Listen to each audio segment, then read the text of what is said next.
कमी मतदान झालेले केंद्र कोळेवाडी येथील नागरिकांसाठी केलेले नमस्कार. प्रबोधन. येत्या 13 तारखेला लोकसभेचं मतदान आहे. तर आपण सर्व गावकऱ्यांना माझी विनंती आहे की सर्वांनी 13 तारखेला आपलं अमूल्य असं राष्ट्रीय जे कर्तव्य आहे मतदान करणे, आपण सर्वांनी मतदान करावं.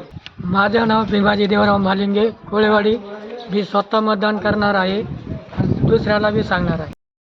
येत्या 13 तारखेला संपन्न होत असलेल्या लोकसभेच्या निवडणुकीत आपण सर्वांनी मतदान करावे. मतदान करणे हे आपले राष्ट्रीय कर्तव्य आहे आणि राज्यघटनेने दिलेला आपल्याला महत्त्वाचा हक्क आहे. तर या हक्काची अंमलबजावणी सर्वांनी करावी. आपल्या कुटुंबातील सर्व सदस्यांना घेऊन 13 तारखेला सर्वांनी मतदान करावे. आपल्या गावातील इतर सर्व मतदारांना मतदानासाठी प्रवृत्त करावे. ऊठ मतदारा जागा हो, लोकशाहीचा धागा हो. सर्वांनी करा मतदान, आपल्या देशाची वाढवा शान. मतदान करणे ही एक देशभक्ती आहे. पुढे मतदान कर, मतदान कर.